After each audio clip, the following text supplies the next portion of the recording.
Sur nous, nous étions en train de revenir sur certains pans du débat du jour, du sujet du jour, parce que le sujet dit ceci: les parents sont souvent considérés comme les premiers protecteurs de leurs enfants. Mais les parents sont parfois à l'origine des blessures émotionnelles de leurs enfants. Et qu'ils nous souviennent, le débat du mardi dernier, on se posait la question de savoir si un parent devrait demander pardon à son enfant ou pas lorsqu'il y a des blessures émotionnelles chez l'enfant et que l'enfant se retrouve par exemple à des moments de sa vie où il est obligé de faire face à ce parent. Beaucoup de gens disent en Afrique qu'un parent ne doit pas demander pardon à son enfant, mais l'acte de pardon devrait venir de tout le monde, tant dans l'autre sens, c'est-à-dire venant de l'enfant vers le parent, que du parent vers l'enfant. Et est-ce que vous êtes d'accord, vous, qu'un parent devrait demander pardon à son enfant si, entre-temps, il a activé des blessures chez cet enfant ou pas? Le sujet est ainsi présenté et on vous attend en commentaire ou alors sur le numéro affiché au bas d'écran. Encore une fois, les parents sont-ils parfois à l'origine des blessures émotionnelles de leurs enfants? Oui ou non, vous nous direz. Et pour cela, Miss Iga a fait le tour pour prendre des avis, bien sûr, dans le micro-trottoir que vous allez découvrir au fur et à mesure de cette émission. Mais vous avez également une mise en situation venant du cas d'une jeune dame qui nous appelle à l'aide. Et pour faire ce débat, je serai avec Madame Suzanne Adjeté, Mister Eugène Guénou, Miss Clotilde, Miss Iga elle-même et bien sûr la sulfureuse Miss Ruth Dionou au plateau. En attendant, un certain Sagat qui est encore en train de courir vers la télévision nationale. Nous partons avec le générique.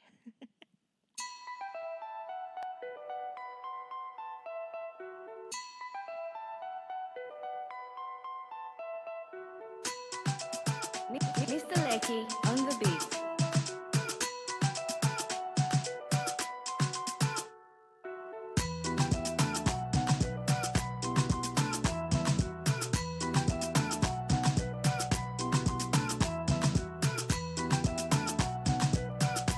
La pause, votre rendez-vous bonheur à midi.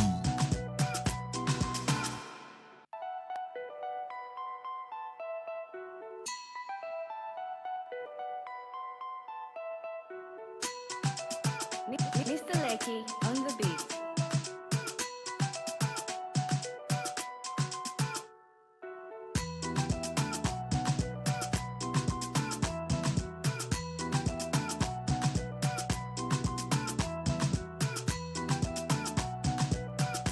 La pause, votre rendez-vous bonheur à midi.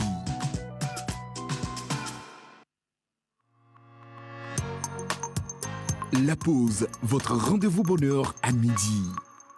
Voilà, on y est, le rendez-vous bonheur à midi. Et aujourd'hui, un débat spécial pour revenir sur la responsabilité émotionnelle des enfants vis-à-vis des parents ou à l'endroit des parents et des parents également vis-à-vis des enfants. Un petit tour de table déjà. Je dis bonjour à tout le monde. On prend les micros en espérant que vous allez bien ce matin. Bonjour tout le monde.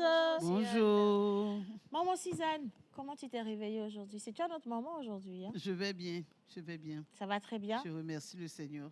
Ok. Maman Suzanne, est-ce que tu peux te retrouver à demander pardon à ton enfant? Oh oui, je l'ai même déjà fait. Je peux demander pardon à mon enfant. Ça ne me dérange pas. Du moment où je sens que je l'ai blessé et que ce que je lui ai Alors, fait je ou pense que le micro de maman Suzanne n'est pas... Ah, ok, si. Il est ce que je lui ai fait ou ce que je lui ai dit s'est incrusté en lui et qu'il y pense jour et nuit et qu'il ressent du mal. Je lui demande pardon, c'est juste pour le débloquer. Voilà, Le débloquer. le débloquer, Eugène, oui. comment tu vas? Ça va, je vais super bien, content de te voir. Contente aussi. Est-ce que toi, tu serais à l'aise à aller vers ton parent pour lui demander pardon? Et est-ce que tu serais à l'aise de voir ton parent venir vers toi, s'agenouiller pour te demander pardon? Alors, jusqu'à aller s'agenouiller, pour moi, ça me ferait un peu... Ça me toucherait. Mais peut-être que ça dépendra de, entre guillemets, la bêtise commise.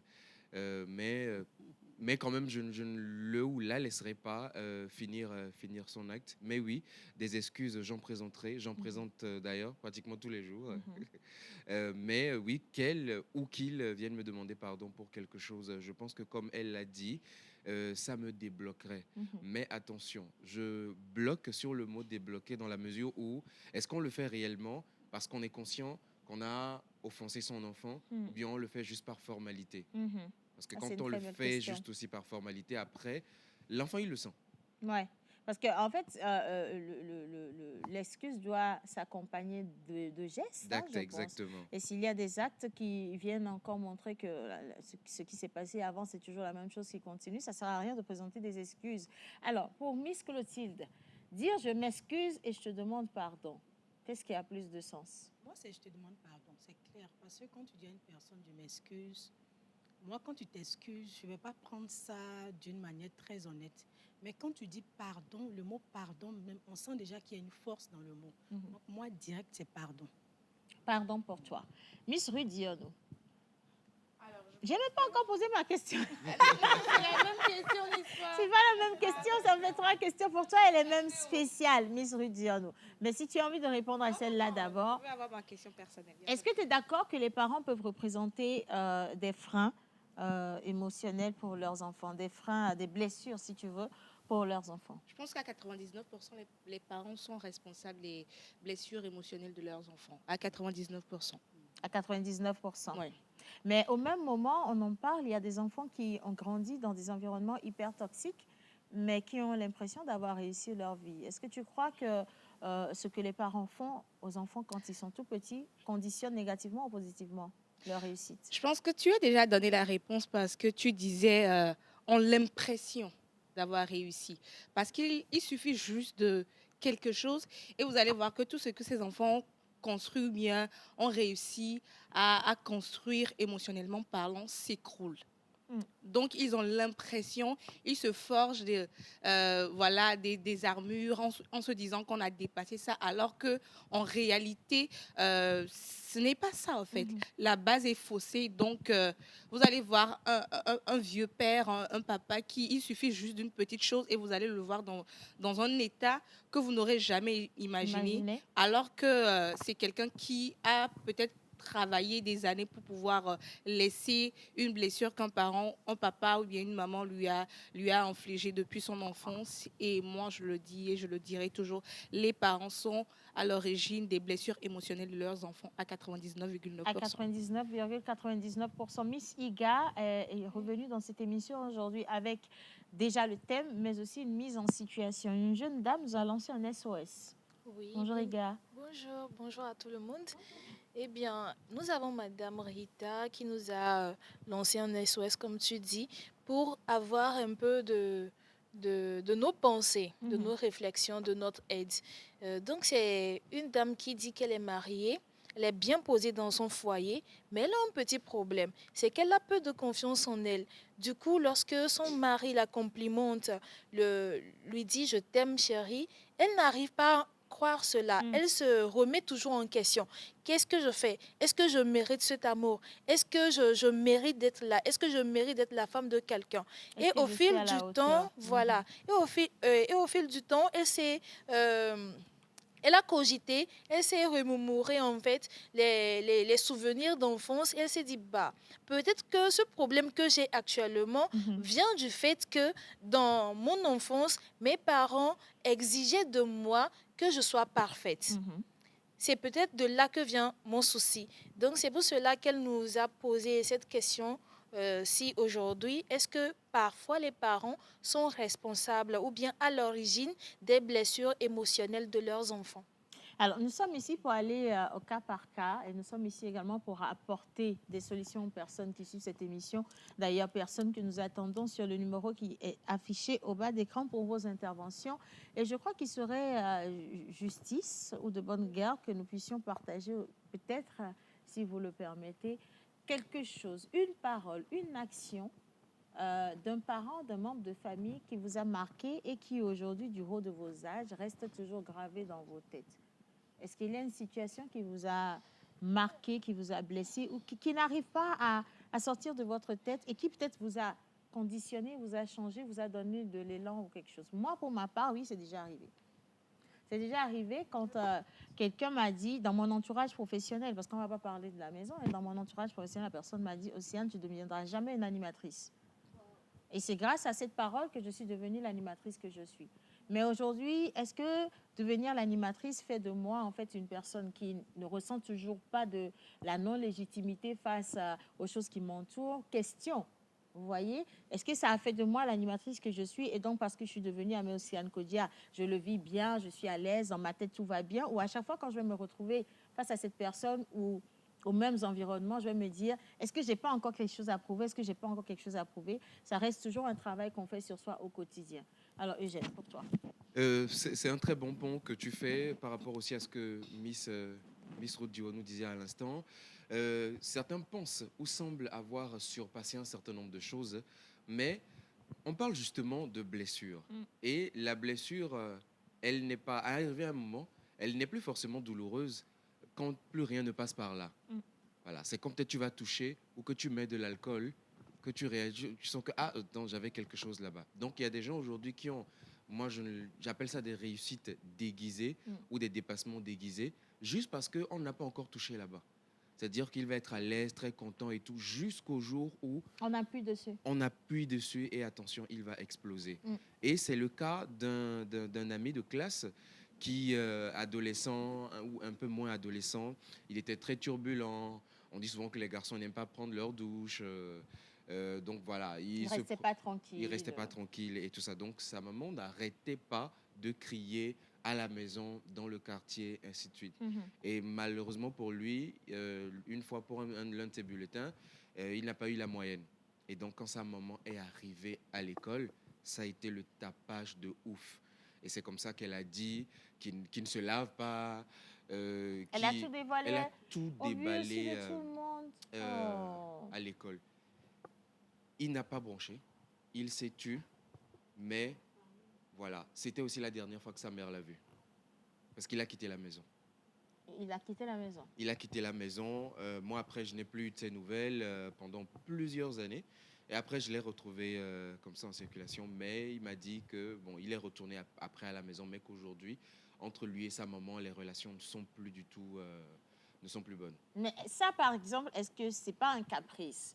Parce que tu fais des bêtises, ta maman, elle a le droit de réagir. Et aussi, quand on parle de la responsabilité des parents, il faut parler de la responsabilité des enfants. Parce qu'on est dans le cadre de l'éducation.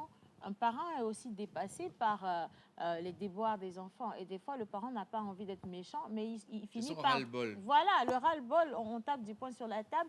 Et finalement, l'enfant dit, j'ai été blessé, on m'a dit ceci, ça m'a marqué, et donc je décide de m'en aller. Est-ce que finalement, maman Suzanne, on éduque ou on n'éduque pas les enfants? On éduque les enfants, mais il faut savoir comment les éduquer. Cette maman a été trop loin. Elle a été trop loin. Elle en a trop dit. Et ce n'était pas entre elle et son enfant seulement. C'était devant tout le monde. Cet enfant a besoin de respect. Et il s'est senti honni. Donc, nous devons éduquer nos enfants, mais savoir quoi leur dire, comment le dire, quand et où le dire. Expérience personnelle, tu as fait semblant, mais tu n'as pas répondu. Alors, expérience personnelle, je n'en ai pas vécu de trauma pareil. Je rends grâce à Dieu. J'ai eu des parents très conciliants, très adorables, qui savaient me punir comme il le fallait. Mais voilà, je n'ai pas vécu d'expérience traumatisante. Ou voilà. Je me rappelle peut-être d'une fois... Pardon, je crois que j'étais en classe de 3e et il y avait les récitals de fin d'année. Donc, je pense que moi, je devais rentrer, on m'a dit de rentrer au plus tard à 19h. Et là, c'était vraiment limite. La fête commence à 19h, toi, tu La dois fête- rentrer à 19h. Le récital en question, finalement, a commencé à 21h, je pense. Quand même. Donc, il y a ma mère qui est arrivée en trombe à l'école. Il est où? Donc, elle n'a pas fait de tapage. Elle m'a juste ramené à la maison. C'est-à-dire que dans le trajet de l'école, dans la voiture, école-maison, moi, j'ai senti quelque chose avant qu'on arrive à la maison. Mais je n'ai jamais vécu d'humiliation publique par mes parents ou des paroles dévalorisantes. Tu es bête, tu es nul, tu n'es pas intelligent. Non, mes parents ne m'ont jamais dit ça. Tu es bête, tu es nul, tu n'es pas intelligent, tu réussiras jamais. L'enfant du voisin est mieux que toi. Tu vois pas tes camarades, tu vois pas ce qu'ils font. tu peux sortir de chez moi, je n'ai pas l'impression d'être ton père, je n'ai pas Avec ton l'impression d'être ta caractère, tu mère. ne pourras pas réussir un mariage. Oui, avec ton caractère, tu ne pourras jamais te marier. Est-ce que tu feras un bon parent? Ce sont des mots qui restent, en fait. On ne les sort pas de la N'oubliez tête. pas, ce genre de mots, bizarrement, les enfants grandissent avec. Et ça crée un traumatisme. C'est-à-dire, même quand tu n'as pas violenté l'enfant avec la chicotte et autres, mais avec les paroles, ils sont beaucoup plus offensés avec les paroles quand ils grandissent. Expérience personnelle, Clotilde? Non, moi, je n'ai pas d'expérience Mais personnelle. toi, ta vie parce est que- trop... Non, non, au tu- fait, elle moi, habite ma au base- paradis, non? si Bisounours. elle- Bon, c'est pas une question. Non, mais quand même, nous sommes quand même 7 enfants. Mhm. Moi, ma mère, quand elle veut te corriger, c'est dans le silence. Elle te prend, elle t'envoie dans la chambre. Déjà, dehors, quand tu fais une bêtise, tu vois déjà dans son regard que quand tu vas rentrer à la maison, ça va chauffer. Mhm. Ça, tu as dit, toi-même, tu arrives à la maison, mais tu commences à te coucher pour décider vraiment comment ça me frapper. Ouais. Donc, moi, ma mère, quand elle doit nous corriger, c'est pas devant tout le monde. Elle t'envoie dans la chambre et puis voilà. Tu sors et puis on voit les traces sur toi. Tranquillement. Mais Nous sommes est-ce qu'il n'y a pas eu de, tu le dis, nous sommes 7 enfants, est-ce qu'il n'y a pas eu de parole de comparaison entre les enfants? Parce qu'il y a ça également, les mamans se disent, tu vois pas ton frère faire, tu vois pas ta soeur faire, pourquoi tu n'es pas aussi intelligent et tout. Moi, j'ai déjà entendu des parents dire à leurs enfants, tu es trop bête, pourquoi tu n'es pas comme ta soeur, pourquoi tu n'es pas ci, tu n'es pas ça, tu vois? Bon, par la grâce de Dieu, chez nous, il n'y a pas eu ça. Il n'y a pas du tout eu ça. Et puis, on avait une certaine liberté dans notre éducation. Par exemple, moi, je pouvais choisir l'école où je pouvais fréquenter. Mes frères, ils avaient aussi la possibilité de choisir l'école qu'ils voulaient. Ma petite sœur, elle a décidé d'arrêter les études en classe de CM2. Au fait, on avait une certaine liberté dans notre éducation parce qu'on se tenait de manière correcte à la maison. Mhm. Donc, il n'y a pas eu d'offense verbale, non. Ok. Pas du tout. Est-ce que ça ne remet pas en cause l'éducation africaine? Est-ce qu'on ne cherche pas aujourd'hui à donner cette éducation Montessori où on veut toujours prendre l'enfant sur les sentiments? Parce que avant, nos parents, ils n'ont pas réussi cette éducation. C'était le bâton, c'était des corrections, c'était des punitions, c'était une sorte un peu de dictature, si tu veux. On t'impose ce que tu dois faire parce que le parent pense savoir ce qui est bien pour toi. Et ça a aussi quand même bien réussi en leur temps. Pourquoi aujourd'hui, on voudrait considérablement changer la manière d'éduquer parce qu'on pense que ça crée des blessures émotionnelles? Les gars. Il faut dire que les enfants sont le résultat de l'éducation qu'ils reçoivent chez leurs parents et aussi de l'influence de la société. Aujourd'hui, on s'est tous rendu compte que l'éducation où on tapait l'enfant, où on violentait l'enfant, ne donne rien de bon. Nous, aujourd'hui, cette génération, je vais dire la génération Z, on s'est rendu Ça a quelque compte. chose, donné, hein. hein, c'est ça qui Je a pense donné. que même c'est ce qui a Non, donné ça ce qui a qu'on est donné. aujourd'hui. Quand tu Qu'est-ce vois qui, les Ah oui, qu'est-ce ça a qui donné. prouve Ah non, ça a que donné. les millénials n'ont pas fait pire que nous? Qu'est-ce qui le prouve? On n'a pas des vidéos, des images qui vont nous dire « Ah, comme ça ». Mais aujourd'hui, nous sommes à l'ère du digital. Donc, vous avez tous lassé de voir beaucoup de choses. C'est pour ça que vous pensez qu'aujourd'hui, on est pire que vous. Mais non, ce n'est pas le cas. Je ne veux pas rentrer dans une C'est pas vrai ça, confrontation Iga. Non, milléniale nous sommes là pour la confrontation. et Gen Z. Mais Non, tu sais, c'est pas vrai. Parce C'est que nos parents, ils nous ont préservé de beaucoup de choses. à leur énormément manière. de choses, oui. À leur Mais manière. À leur s'ils ont été manière. sévères pour Correction ça, qu'ils aujourd'hui, donnaient, ça est-ce a servi qu'on ne aujourd'hui. peut pas aussi préserver nos enfants avec une manière peut-être plus douce, dans la compréhension? quel est le résultat qu'on voit aujourd'hui, Iga? Moi, je vois les Tu résultats. sais, je Il te faut donne juste- un exemple simple. Hein. Du haut de mon âge, il y a des paroles, par exemple, que je ne peux jamais me permettre de prononcer à l'endroit de mes parents, du haut de mon âge. Aujourd'hui, je suis maman, je vieillis. Quand tu me vois avec ma mère, tu te dis que nous sommes des sœurs, tu vois. Mais il y a des paroles, il y a des formulations que je ne peux jamais adresser à ma mère. Mais quand tu vois cette jeune génération et la manière dont ils s'expriment envers les gens, tu es sous le choc. Envers leurs parents, tu es sous le choc. Nous, on nous a appris, par exemple, à ne pas s'exprimer devant un aîné avec une casquette, avec un chapeau. Quand tu veux parler, tu ne regardes pas les gens droit dans les yeux. Mais la génération d'aujourd'hui te regarde droit dans les yeux. On appelle Est-ce un que papa, on Cette appelle quelqu'un... éducation nous aide professionnellement déjà.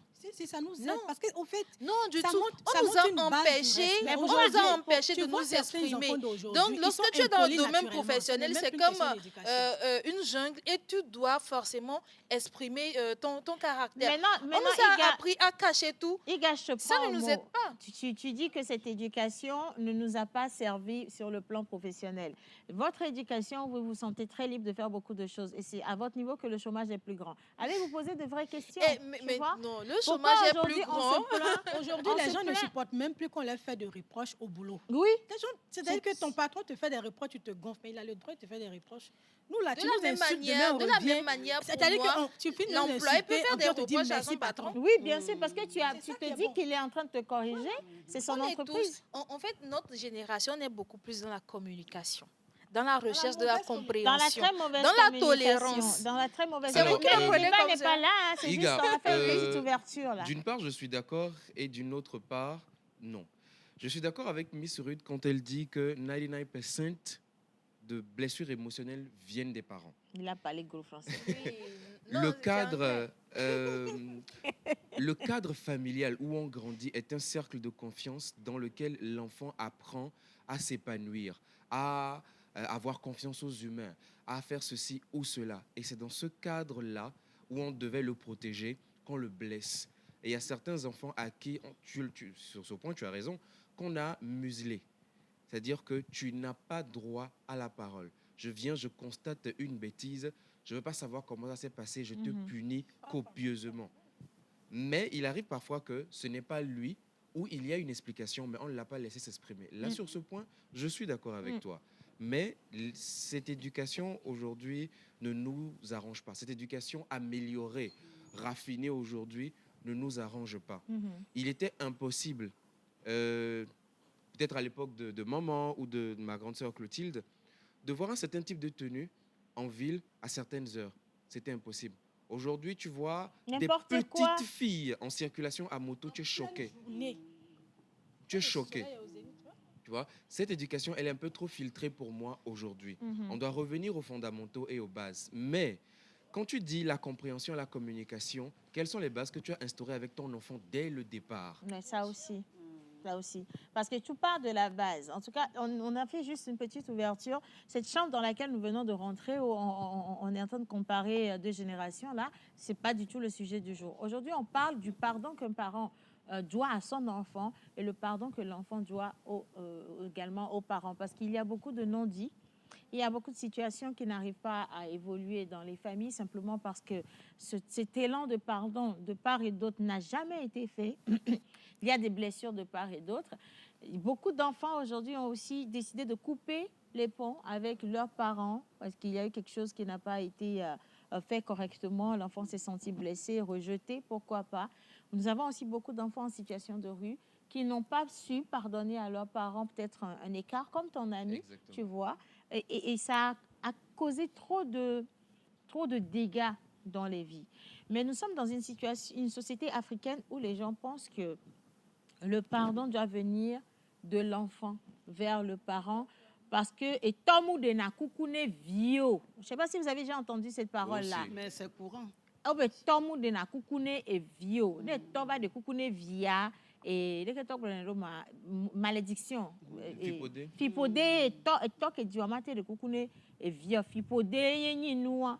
Donc si un enfant attend le pardon de son père ou de sa mère pour pouvoir s'aligner sur le plan émotionnel, c'est peine perdue en Afrique. Et ça, je vous promets que ça crée des désagréments. C'est d'ailleurs les témoignages que je reçois déjà des téléspectateurs montrent à quel point les gens font semblant de vivre et d'aimer leur entourage alors qu'en réalité, ça ne va pas. On s'oblige mentalement à accepter, à faire les choses, mais on n'est pas bien. Et si on n'est pas bien dans la tête, est-ce que finalement la société se porte bien? Je ne crois pas. Je ne pense pas.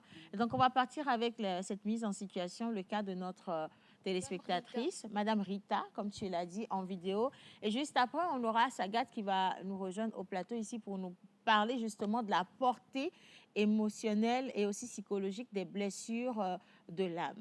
En image.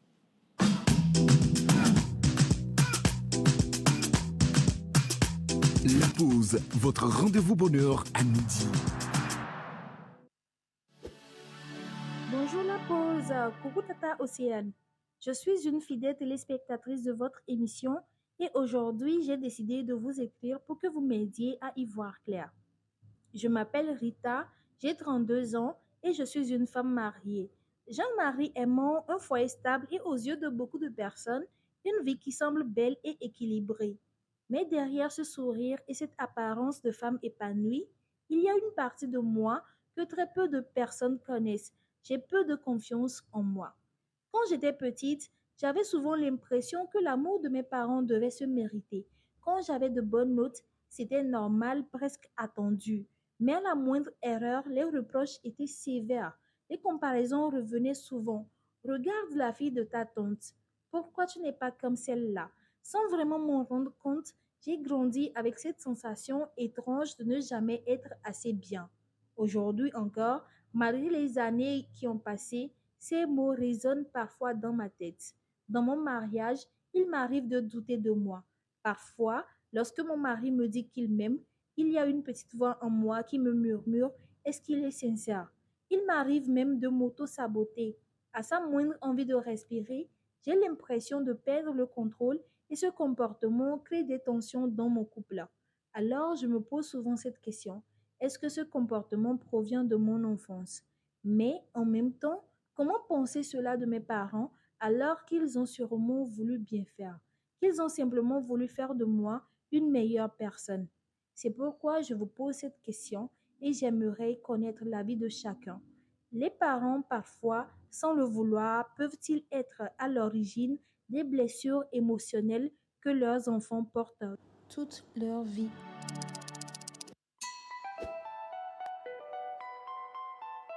Les parents sont souvent les premières personnes qui nous aiment, nous protègent et nous apprennent à grandir. Leur rôle est essentiel dans la construction de l'enfant. Mais parfois, certaines paroles, certaines attentes ou certaines attitudes peuvent laisser des traces profondes. Sans forcément le vouloir, les parents peuvent blesser émotionnellement leurs enfants. Alors une question se pose: les parents sont-ils parfois à l'origine des blessures émotionnelles de leurs enfants? C'est le thème du débat du jour dans la pause.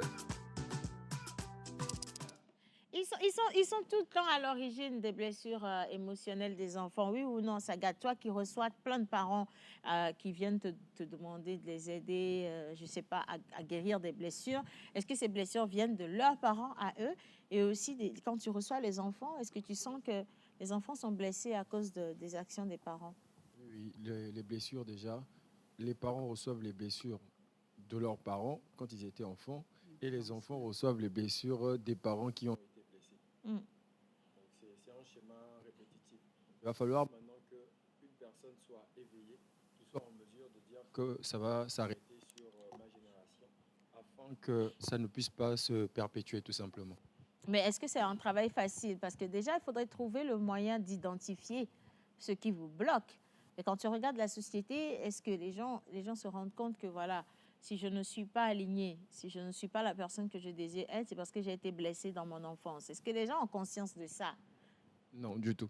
Tu sais, je vais te dire un truc, hein. À chaque fois que je reçois une personne au cabinet, par exemple, la personne vient me dire, non, bah écoute, moi, j'ai un problème de prise de parole en public, j'ai du mal à parler en public. Pourquoi? Parce que pour une personne, il est normal de dire que moi, j'ai du mal à parler en public, ok? Que de dire que je suis blessé. Et c'est cette blessure-là qui m'empêche, moi, de pouvoir m'ouvrir aux autres. Tu vois, c'est ça le soubassement. Et à chaque fois que moi je reçois quelqu'un au cabinet qui me dit non, j'ai du mal à m'affirmer, c'est toujours en fait la résultante d'une blessure. Mais quand tu dis ça aux gens, automatiquement ils disent non, non, non, moi je ne suis pas blessé, moi je vais très très bien et tout. Et maintenant, quand on va commencer par travailler et on met à leur disposition certains ouvrages, en fait, moi j'aime bien les livres parce que les livres te protègent. Quand toi, en tant que coach, en tant qu'accompagnateur, tu dis à une personne que tu as un problème, la personne, en fait, pense que c'est toi le problème. Du coup, quand tu lui donnes un livre qui n'a pas été écrit par toi et qui va aller se mirer, il se rend compte que tout ce que le livre est en train de décrire, ce sont ces réactions-là. Moi, j'ai même déjà vu quelqu'un qui est venu me voir pour me dire non, je dois t'emmener ma femme parce que ma femme a des problèmes, elle ne va pas bien. Et dans ces explications, je me suis rendu compte en fait que c'est lui qui avait des problèmes.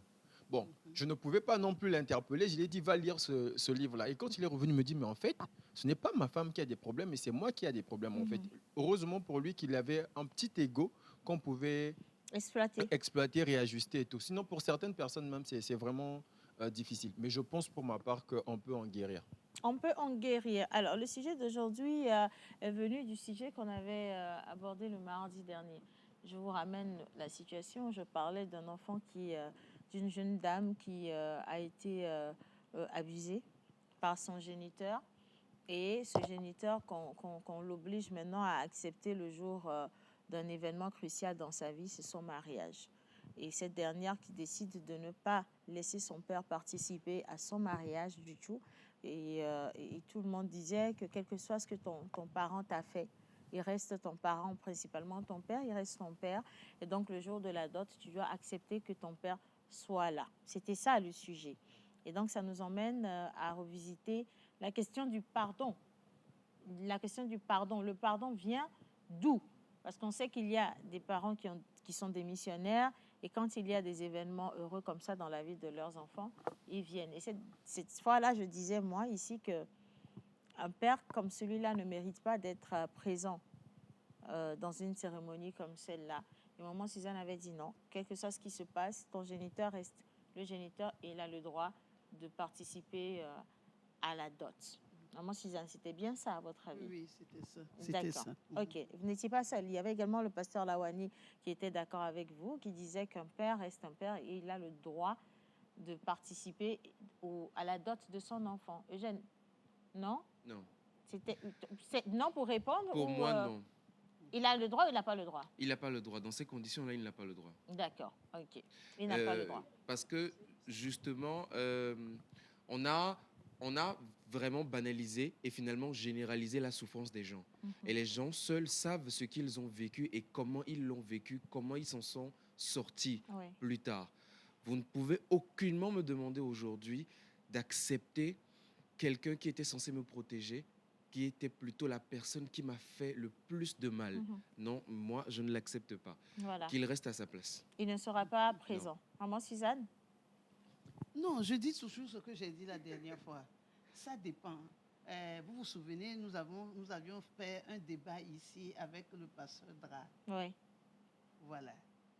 Il disait qu'il y a beaucoup de religions dans la vie et chacun choisit sa religion. Oui. Mais si moi je suis chrétienne, je choisis la Bible pour être mon guide.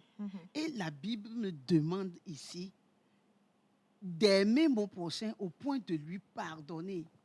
Et la prière, le pater, nous dit, pardonne-nous nos offenses, comme nous aussi nous pardonnons ceux qui nous ont offensés. Donc si moi je choisis de marcher selon la Bible, selon la volonté de Dieu, je pardonne. Est-ce que tout est pour pardonnable? que je sois libérée et que je puisse avancer. Parce que tant que je ne pardonne pas, je vivrai dans ce passé-là. Je serai ancrée dans ce passé-là et je vais bousiller mon présent, quoi. Est-ce que tout est pardonnable, maman Suzanne?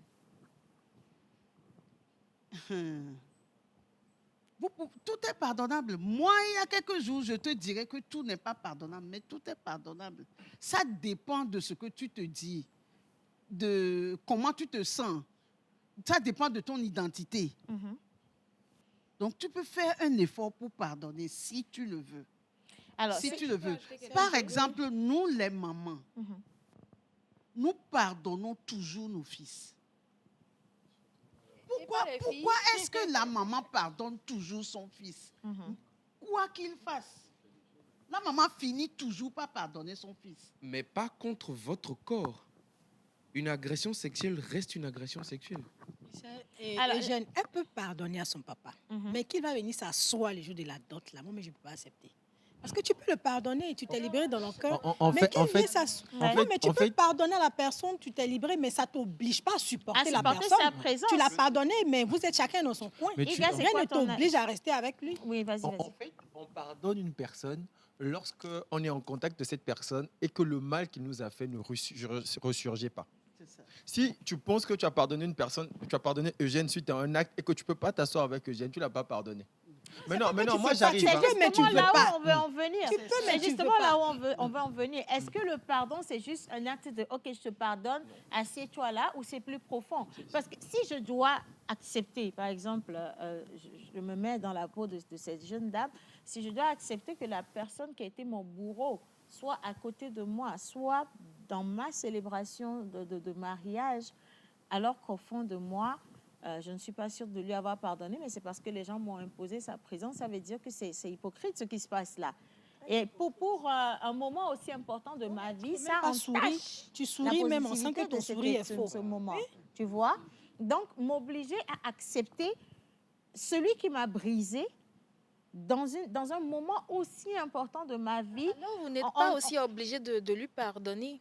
Personne ne vous oblige à pardonner. Est-ce qu'il est obligé Si d'être ta là? foi t'oblige à pardonner cet homme-là, tu dois être dans la compréhension ou bien dans l'acceptation de l'avoir à côté de toi.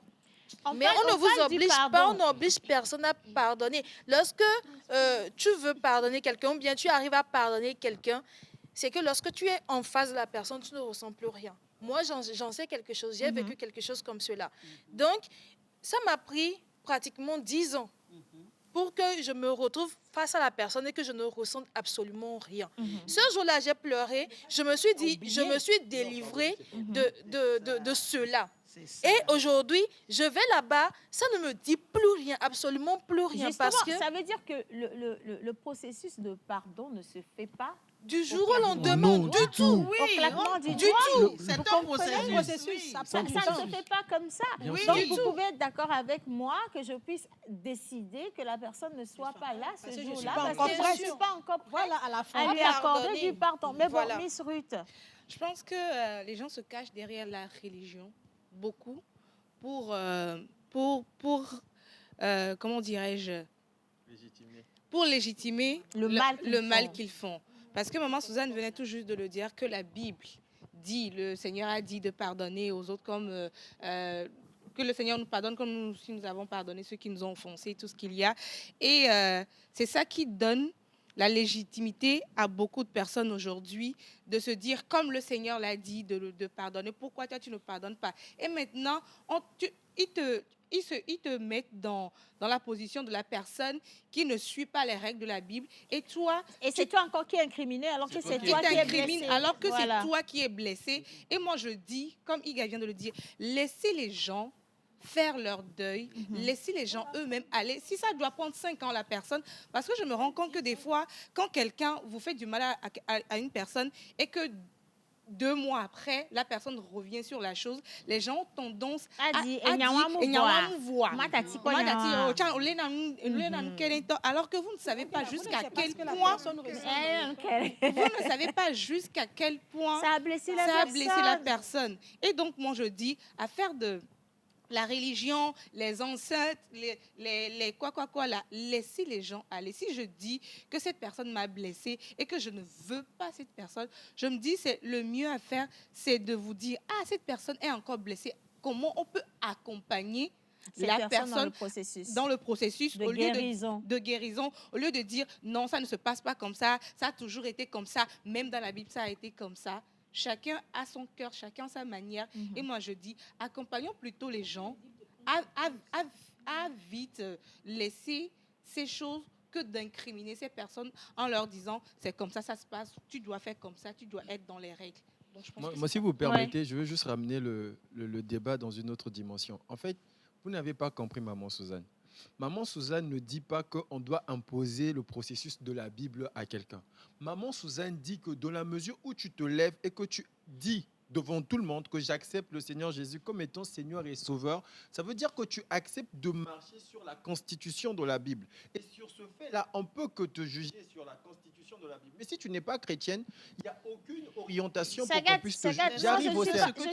J'ai juste rebondi sur ce que ça, c'est pas mon avis. C'est hein. Maman Suzanne. Je rebondissais juste. Attends, c'est Maman Suzanne qui est conciliante et qui a cette démarche et cette approche. Mais je te promets que dans certaines congrégations, On te on l'impose. t'oblige. Si tu n'es pas chrétien, Mais même on ne peut pas te l'obliger. Mais non, moi, je veux juste rebondir sur quelque chose. Parce que très souvent, on pense que le pardon, en fait, c'est pour le papa. Non, Eugène. En fait, c'est le pardon. J'arrive, hein. Sagat, Mais c'est pas avant aussi que tu facile ne que ça. poursuives, Pour moi, laissez-moi. avant que tu ne poursuives, et toujours pour c'est pour rester ça, dans la lancée spirituelle, c'est vrai que la Bible nous demande de pardonner. La Bible nous impose le pardon. Mais ce que nous ne disons pas, ou ce que nous laissons passer, c'est que même dans la Bible, le pardon est un process. Le pardon n'est pas venu comme ça. Même la Bible dit que tu pardonneras combien de fois? Combien de fois? Écoutez le nombre de fois. Ça veut dire que Dieu lui-même, il est conscient que le pardon ne peut pas venir la première fois que tu te lèves pour pardonner. Il a dit, cette fois, combien de fois tu vas pardonner? À chaque fois que la personne fera la chose, c'est que tu pardonneras cette fois. Voilà pourquoi on dit 7 fois 70 fois. Mais la Bible n'a pas dit automatiquement que la On n'a pas dit automatiquement. Vous voyez, vous comprenez.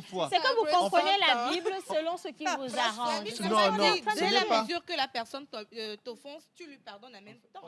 La Bible a dit que tu pardonneras tel. Mais on n'a pas dit, si on t'offense en même temps, automatiquement tu pardonnes à la personne. Ça veut dire qu'il y a un processus. Moi, je pense que je suis l'une des personnes les mieux placées pour pouvoir comprendre ce sujet du processus du pardon. Moi, je ne dis pas. Ah, pourquoi que... tu dis ça? Tu sais combien on nous a pas que parce que j'ai été blessé, non. Parce qu'au moins, dans l'accompagnement, tu vois, en fait. Le pardon, ça peut prendre 10 ans, comme Igal a dit. Ça peut prendre 10 ans, en fait. Moi, je ne dis pas que quand tu vas dire non, je te pardonne aujourd'hui, puis c'est fini. Non, il faut d'abord faire une introspection et puis une reprogrammation du cerveau. Moi, je comprends tout à fait. Là où je veux vraiment qu'on puisse emmener le sujet, parce que la pause, c'est ça. C'est de pouvoir permettre aux gens, en fait, de transcender leur douleur, mais pas de pouvoir vivre avec. Moi, je n'excuse pas le papa qui a violé. Avant de transcender, Sagat, laisse les gens affirmer, exprimer leur douleur. C'est là où moi je dis, nous sommes ici pour aider les gens, mais il ne faut pas faire taire la manière dont chacun exprime sa douleur.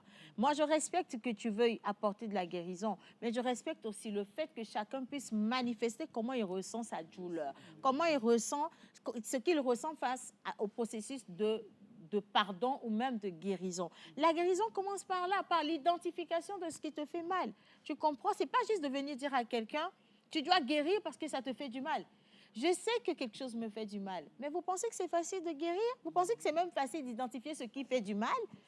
Vous voyez, aujourd'hui, il y a beaucoup de couples qui sont dans les problèmes. C'est à ce qui te fait du mal d'abord, parce que c'est plus ça. tu penses, plus ça te traumatise. Et puis, on a plein de gens, regardez, prenez les couples. Je prends un exemple simple. Là, on parle des rapports parents-enfants. Laissez ça, prenez les couples. Les gens qui sont blessés, mais qu'on oblige à dormir dans le même lit que la personne qui les a blessés. Nous sommes dans une société où on a tellement donné le pouvoir à certaines personnes à travers certains actes de brimer les autres. Et on les oblige à faire l'acte de pardon comme ce qu'on est en train de nous imposer. Il faut pardonner. Il faut pardonner. Il faut pardonner. Mais il faut pardonner. Je pardonne comment? Est-ce que vous savez même ce qui me fait mal au fond de moi? On demande de pardonner pour nous-mêmes. Moi, je le prends comme cela. Non. Parce que lorsque tu pardonnes à quelqu'un, tu te sens tellement léger. Tu te sens tellement léger. Moi, je l'ai compris vraiment assez tard. Ça a pris du temps, je le confirme.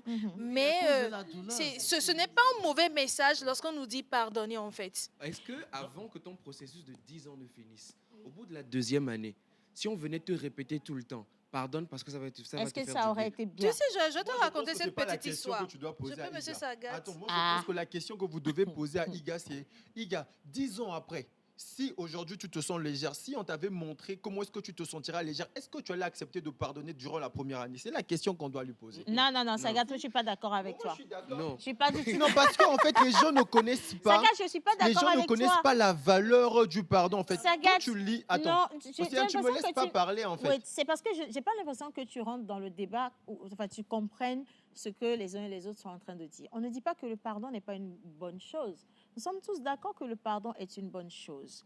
Mais avant d'en arriver au pardon, acceptez déjà que les gens identifient. Laisse-moi y aller. Que les gens identifient ce qui leur fait mal. Vivre la douleur est une chose normale pour moi. Quand tu me marches dessus, laisse-moi dire « aïe ».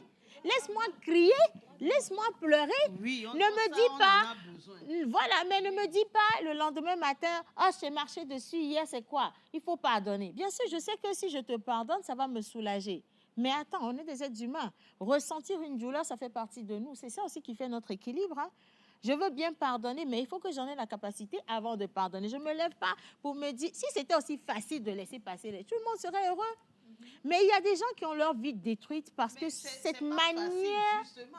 Dieu veut que nous nous surpassions. Ah, mamie, c'est Dieu, hein?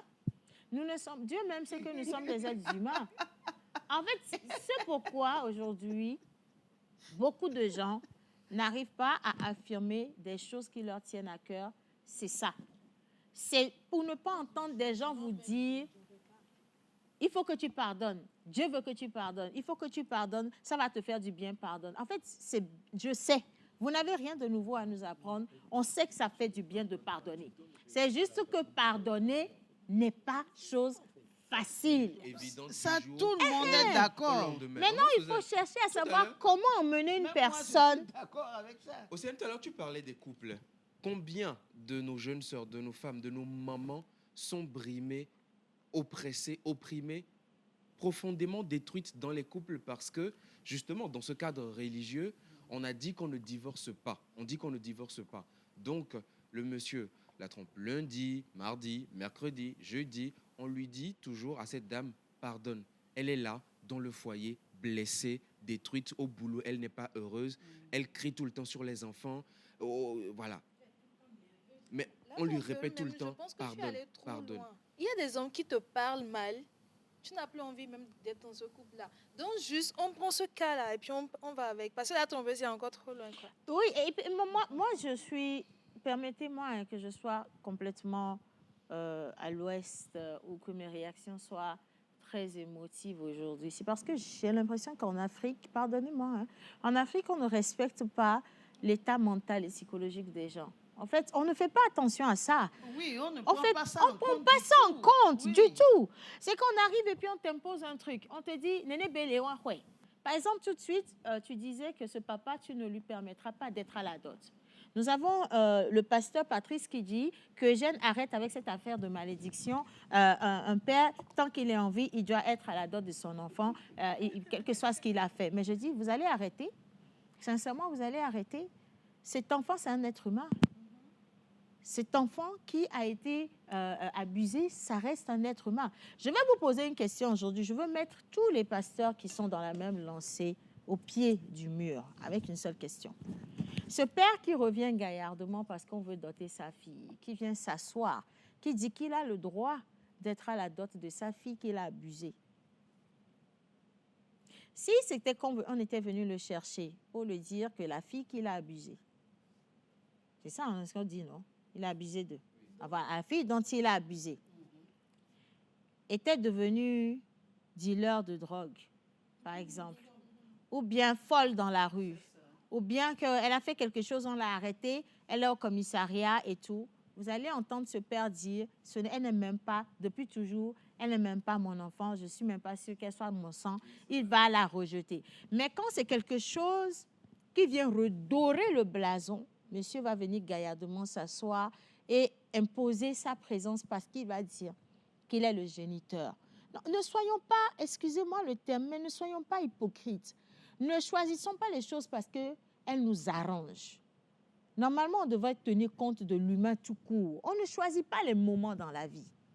Si cet enfant avait été une mauvaise fille, ce père n'allait jamais venir s'asseoir pour dire « J'ai abusé de ma fille quand elle était enfant, mais ça reste mon enfant, je vais venir la sauver à cause d'eux. » Il ne va même pas considérer que peut-être ce que sa fille est devenue, c'est à cause de ce qu'il lui a fait subir quand elle était enfant.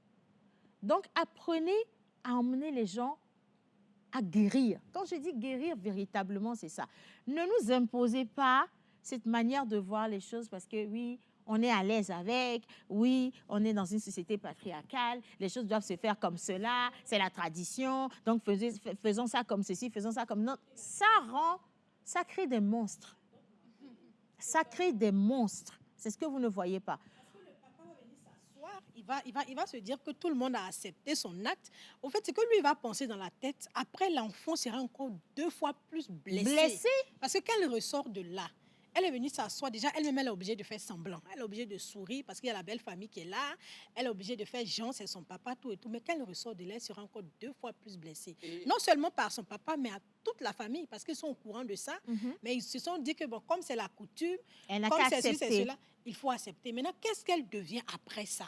C'est dangereux. Si je me rappelle Arrêtez bien, de faire ça aux gens. Je pense que le pasteur a dit dans sa chute qu'il faut que cette fille aille donner le témoignage dans la famille et dire que voici ce que mon père a fait et voici pourquoi je ne veux pas de lui dans ma cérémonie de dot et pour lui qu'on l'éjecte. Mais qu'elle doit le dire publiquement et qu'on l'éjecte de la cérémonie. Oui. famille, à cause de la dot, la famille va dire c'est pas grave. Parce qu'il y a déjà quelqu'un Non, qui mais déjà vient te doter. là D'autres familles encore, peuvent peut-être. aujourd'hui, on parle, regarde, on parle de... Dire que c'est pas grave.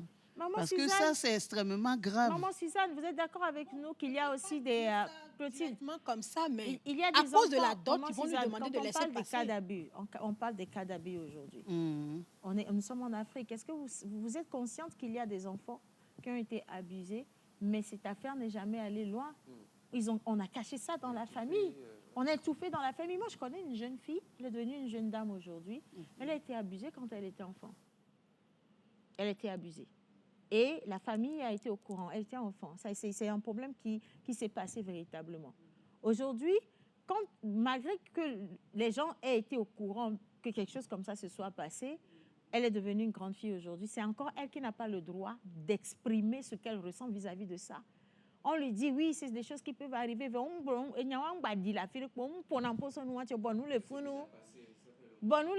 Et c'est dans ça qu'on oblige les gens à rentrer aujourd'hui. Et finalement, quand vous faites ça, quand on tient ces genres de discours, nous contentons les bourreaux.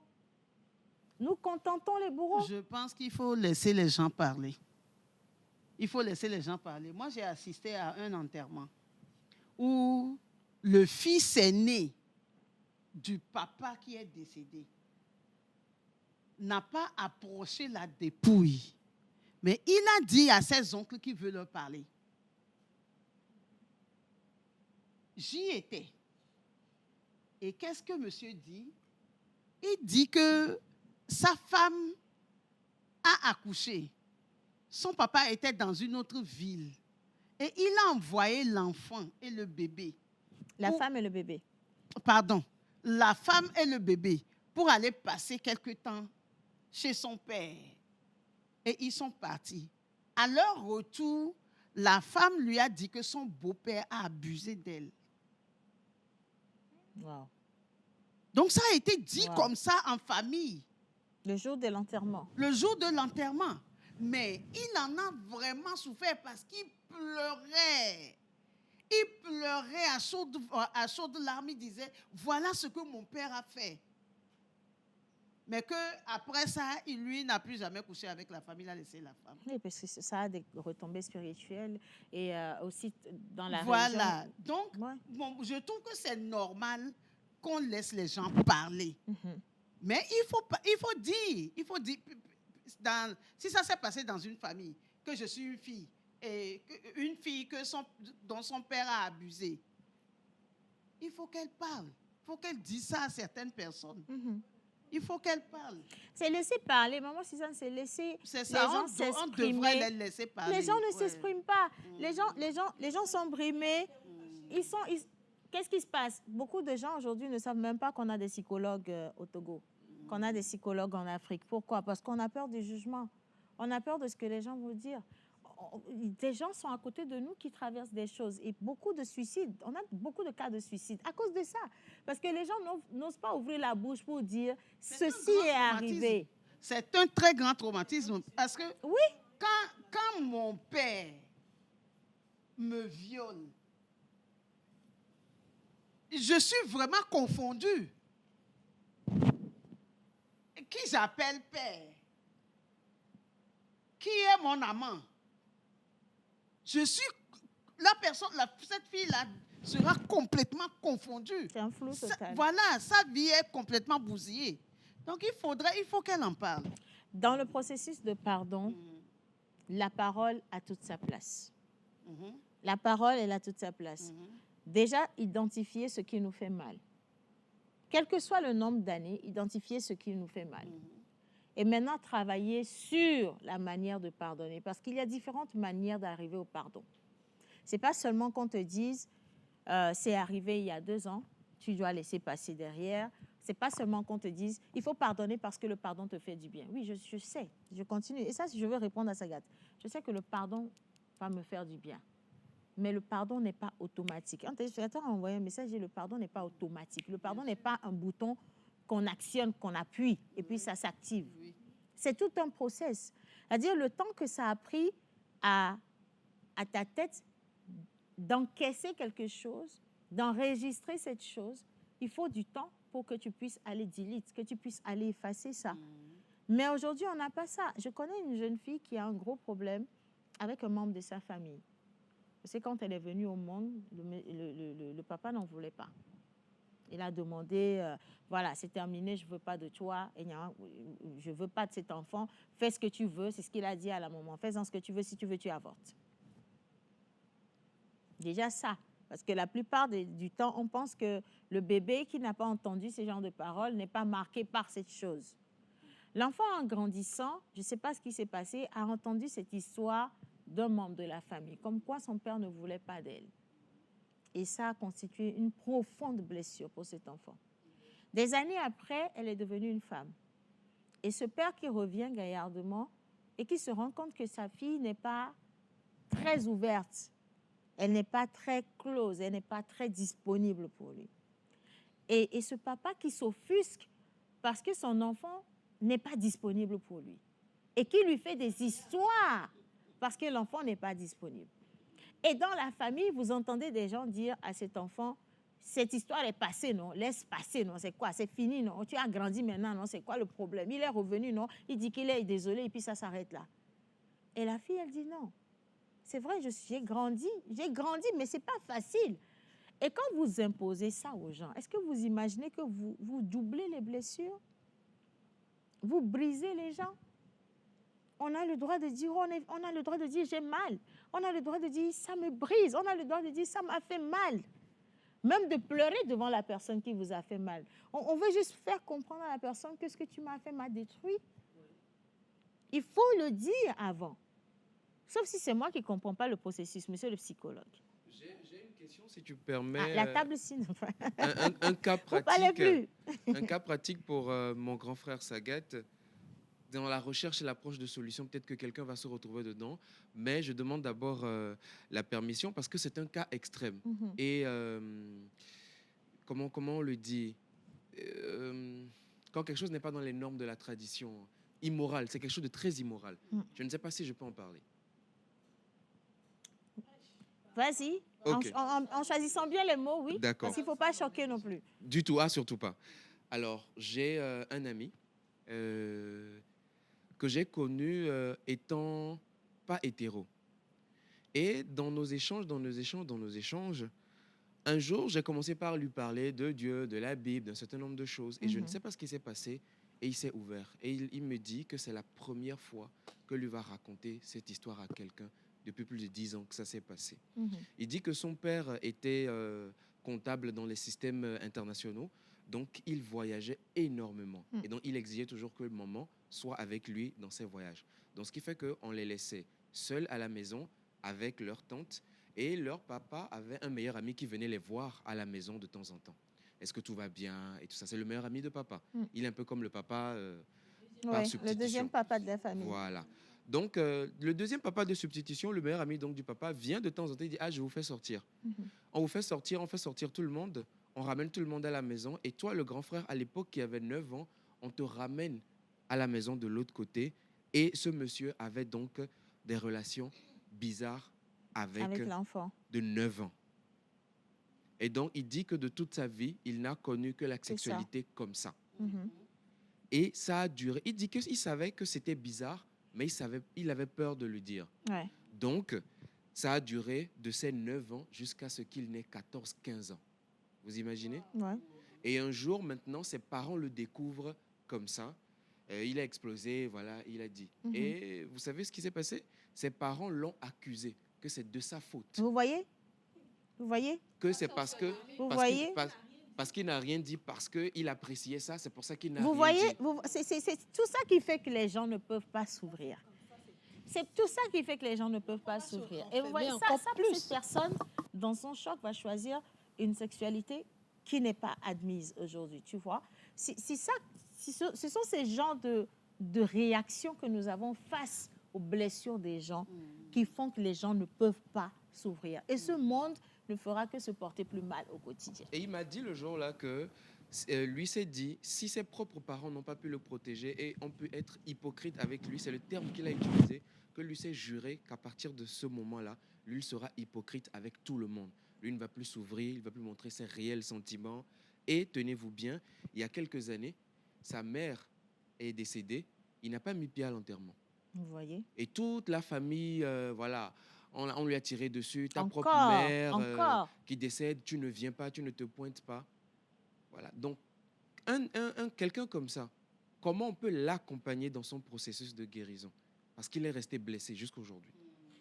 Même s'il sait que le pardon va lui faire du bien. Sagat, il faut prendre le micro. En fait, tu n'as peut-être pas utilisé de termes pour les personnes, mais moi, je te dis, moi, j'ai vécu la même histoire. C'est-à-dire, je ne prends pas l'exemple d'une autre personne et tout. Moi, j'ai vécu la même histoire. Seulement, moi, je n'ai pas été violé par un homme, mais c'était On par va une dire femme. abusé. On va dire abusé. OK, par un homme, mais par une femme, en fait. OK, et la femme, c'est la cousine de ma mère. Un jour, je l'ai dit en famille, on m'a frappé parce qu'on a dit que j'ai menti. Est-ce que tu comprends ce que je suis en train de te dire? Donc moi, quand je vous dis ici qu'il faut pardonner, je ne suis pas genre en train de faire genre parce qu'on a la télé pour faire joli. Non, Eugène, je répète encore, le pardon, ce n'est pas pour la personne. Le pardon, c'est pour moi. Si Océane m'avait laissé parler, j'allais te faire comprendre que sur le corps humain, tu as 7 chakras.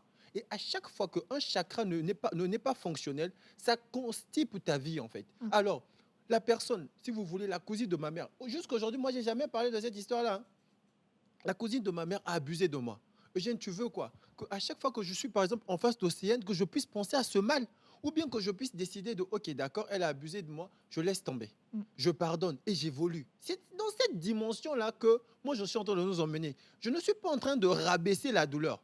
En fait, moi, la personne même qui m'a frappé, pour moi, cette personne, c'est un Dieu pour moi.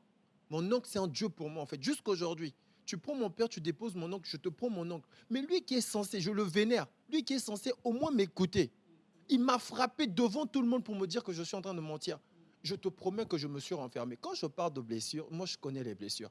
Je les connais. Mais je vous dis en fait que on ne va pas pardonner pour faire plaisir à la personne. Non, je pardonne parce que je veux que quand je suis avec Ruth, que je puisse bien me sentir. Parce que si je laisse cette histoire-là m'affecter, ça va troubler ma sexualité. Aujourd'hui, il y a beaucoup de gens, des hommes qui souffrent de faiblesse sexuelle.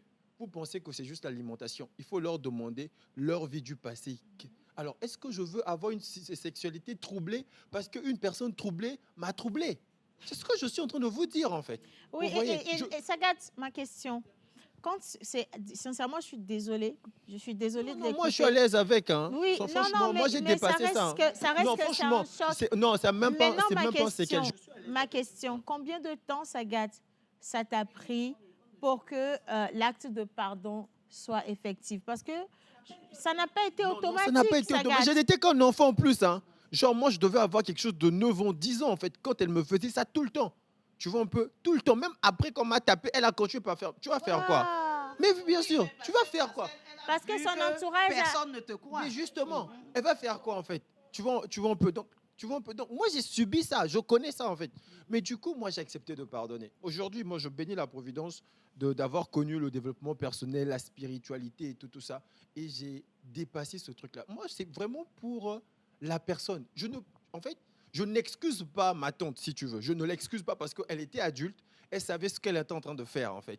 Je ne l'excuse pas. Mais je me pardonne à moi-même. Et je demande aux gens qui ont vécu ça de pardonner parce que de l'autre côté, c'est meilleur, en fait. Ouais. Tu vois, aujourd'hui, moi, si je m'assois avec elle, elle va se sentir mal.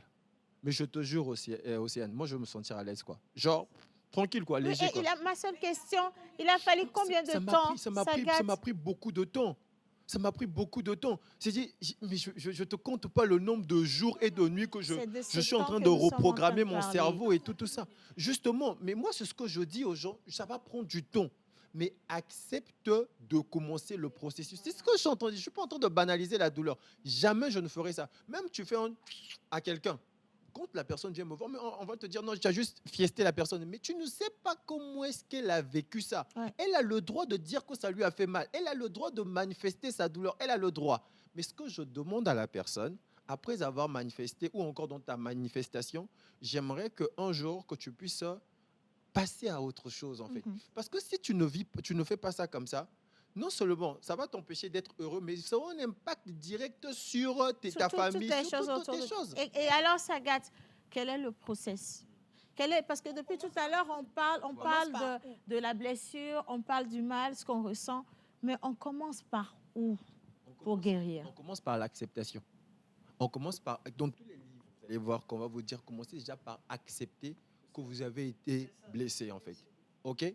Commencez par accepter que vous avez été blessé. Maintenant, une fois que vous avez accepté que vous avez été blessé, regardez maintenant comment est-ce que ça se manifeste. À chaque fois, les manifestations de la blessure, comment ça se manifeste? Ça se manifeste dans quel type d'événement? Est-ce que quand je pense à cette personne, est-ce que quand je suis dans tel type d'événement, quelles sont vos réactions? Et à partir de là, vous allez voir que vous aussi, à cause de cette blessure, vous blessez d'autres personnes, en fait. Ouais. D'accord? Maintenant, à partir de là, une fois que vous avez fini d'identifier ça, maintenant, vous allez commencer par pratiquer ce qu'on appelle la reprogrammation du cerveau. Vous allez vous voir, et c'est ce qui est très difficile, en fait, vous voir en face de cette personne.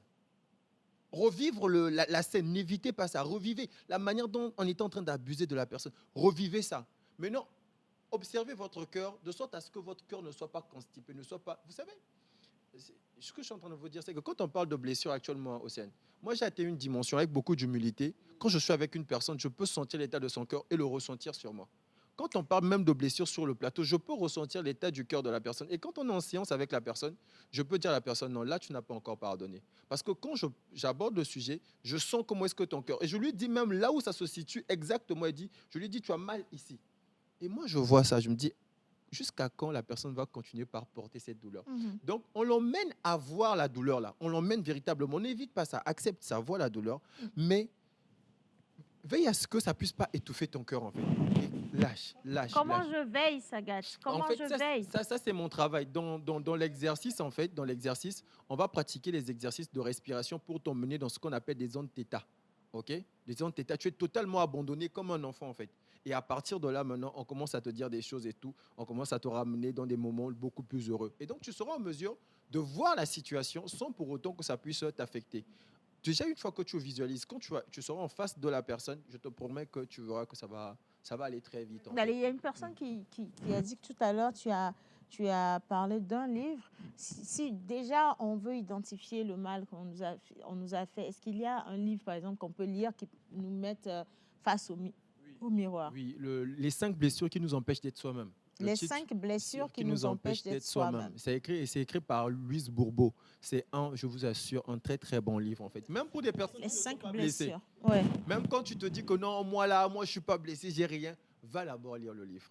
Sagat, est-ce que tu crois, parce que là je vais lire les questions des téléspectateurs, est-ce que tu penses qu'il y a des blessures qui peuvent nous affecter toute la vie et dont on ne peut pas annuler les effets finalement? Non, ça n'existe pas. Pourquoi? Je t'explique. En fait, la blessure, c'est quoi? C'est un peu comme sur ton cerveau, on dépose des objets.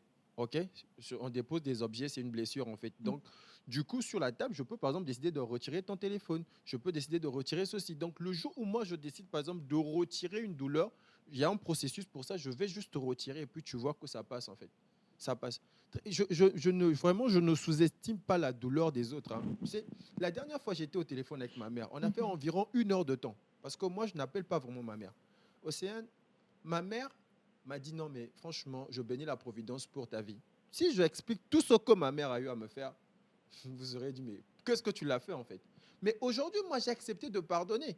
Aujourd'hui, ça lui fait plaisir de dire, ah, moi, j'ai mon fils à l'étranger, exposer ses problèmes et comment je fais pour pouvoir résoudre. Et moi-même, ça me fait plaisir, en fait. Je ne veux pas me mettre dans une posture où, écoute, maman, tu m'as fait du mal et tout. Je ne peux pas t'aider. Non, ce n'est pas raffiné, ce n'est pas élégant. Maintenant, ça, c'est le travail que tu as fait sur toi, Sagat. Mais il faut pas non plus négliger ce qui vient de l'autre. Parce que la personne qui t'a fait du mal, tant qu'elle ne prend... À un moment donné, quand ces personnes ne font aucun élan de regret, ça peut te ramener encore vers ta blessure, même quand tu fais l'effort de guérir de ça. C'est-à-dire, dans ton cas, tu l'as dit, il y a ta tante qui t'a fait des choses qui ne sont pas du tout recommandables. Tu l'as dit en famille, tu as même été... oh mon Dieu. Et après ça, maintenant, tu as travaillé sur toi. Mais aujourd'hui, est-ce qu'elle est revenue te demander pardon? En fait, on s'est pas vu. Je suis actuellement au Togo. Et moi, sans vous mentir, quand je vais rentrer, je vais faire asseoir tout le monde. C'est que dans mon plan, j'avais déjà dit ça en fait. Je vais leur faire asseoir et leur expliquer tout ce qu'elle a eu à me faire. Parce qu'il faut briser ces liens-là. Si vous ne brisez pas, ça ira transgénérationnel encore. Donc, je vais leur faire asseoir, dire, vous vous souvenez le jour-là, j'ai dit ceci, vous m'avez tapé, non? Maintenant, en toute âme et conscience, je suis adulte, je répète encore, c'est ce qu'elle a fait. Et si elle refuse, cette fois-ci, je la porte plainte. Donc, elle doit accepter ça devant tout le monde pour qu'on puisse briser cette malédiction. Vous vous souvenez, lorsque vous avez dit ça la dernière fois, je vous ai dit, ce sont des choses, si vous ne prenez pas ça au sérieux, ça peut se répéter dans une famille. Même sur vos enfants. Même oui. sur vos enfants. Ouais. Donc moi, je reviens, elle accepte ça. Si elle n'accepte pas, je le porte plainte. Saga, si tu permets, navré pour cette expérience, Wow. j'ai une question. Oh, J'ai une question. Dans le process de j'ai froid et guérison, j'ai chaud. parfois, Oui. on demande à la personne blessée tu as parlé d'acceptation. Je pense que des fois, il y a des gens qui confondent donc cette acceptation-là à la compréhension. Donc parfois, on te demande de comprendre la personne et de lui trouver même des Des circonstances excuses atténuantes. atténuantes. Est-ce que ça fait réellement partie du processus de guérison? J'accepte, en fait, c'est quelque chose qui est arrivé. Il n'y a aucune excuse à trouver à cette personne. C'est-à-dire, ça, c'est même être encore malade, en fait. Il n'y a aucune excuse. Qu'est-ce qui va excuser que toi, tu es une femme adulte, il y a beaucoup d'hommes dehors là-bas qui te font la cour. Va là-bas, qu'est-ce qu'il peut? Mais non, j'accepte parce que je me dis, écoute, Sagat, tu étais un enfant, tu n'avais pas de défense, en fait. C'est quelque chose qui s'est produit. Et moi, je te dis, Eugène, c'est que ce n'est pas quelque chose que j'aimais, en fait. Parfois, tu rentres dans la chambre comme ça, elle te bloque dedans. Tu fais quoi? Tu vois, j'accepte en fait, c'est quelque chose qui était comme ça. Je ne pouvais pas me défendre parce que j'étais qu'un enfant, comme je te dis. Je ne suis même pas sûr que j'avais 10 ans parce que papa n'était pas encore revenu. Donc, mon père est revenu, j'avais quelque chose de 9 ans comme ça. Donc, autour de 8 ans, des âges comme ça, en fait, tu vois. Donc, j'accepte en fait. Et après, à partir de là, je commence à écrire. J'exprime ma douleur. Ah, mais je me suis senti comme ça, je me suis senti comme ça. Je commence à extérioriser ça. Je prends tout ce que j'ai écrit, je brûle. Je parle avec des gens, j'exprime ma douleur, j'exprime. Là, j'accepte que c'est quelque chose qui s'est produit. Et à partir de là, maintenant, je vais confronter le sentiment. Je vois la manière dont j'avais mal, la manière dont j'étais humilié, en fait. Et je revois le même film, mais sans pour autant que ça ne puisse susciter en moi des émotions. Et très honnêtement, Eugène, tu seras à l'aise, en fait. Aujourd'hui, vous avez peut-être, je vous suis en train de voir la tête de maman Suzanne, de Clotilde et tout, de Ruth. Vous avez peut-être pitié de moi et tout, et c'est normal. Mais sans vous mentir, moi, j'ai dépassé ça. Hein. Je ne fais pas pour faire genre. Hein. J'ai dépassé ça, en fait. Parce que, d'en parler, on sait déjà que tu as dépassé. tu vois, tu n'allais pas être aussi libre d'en parler. Ok. Océane, si tu permets encore une question, il a dit quelque chose qui une m'a... consultation. Hein. Ah, non, mais non, papa, on est en consultation là. Ouais. Moi-même, depuis, je ne parle plus. Ça m'a évoqué autre chose. Il y a des gens qui transposent leur douleur à eux-mêmes. Des gens qui se disent que si c'est arrivé, s'il a pu me faire ça, c'est de ma faute. Oui. C'est parce que j'ai ouvert la porte. Ouais. C'est parce que j'ai fait ci, ça. Ouais. Donc, il y a des gens qui n'en veulent pas à l'autre, mais qui s'en s'en veulent. veulent. Mais là, eux-mêmes. tu vas pas chercher trop loin, même en amitié. Moi, présentement, je le vis en amitié parce qu'il y a une personne qui m'a fait quelque chose. La personne m'avait déjà blessée une première fois. Nous sommes des amis, je parle de femmes. Et après, elle est revenue quelques temps après pour s'excuser. Je me suis dit, bon, on est humain, ça va, ça peut arriver. Mais ça m'avait profondément blessée. Et un an après, la personne a réitéré, la personne a fait encore pire que ce qu'elle m'avait fait. Et là, c'est moi qui m'en veux. Je ne lui en veux pas de m'avoir fait du mal, mais c'est moi qui m'en veux de n'avoir pas, dès le premier coup, coupé les ponts et d'être partie vers autre chose, tu vois. Et ça me détruit.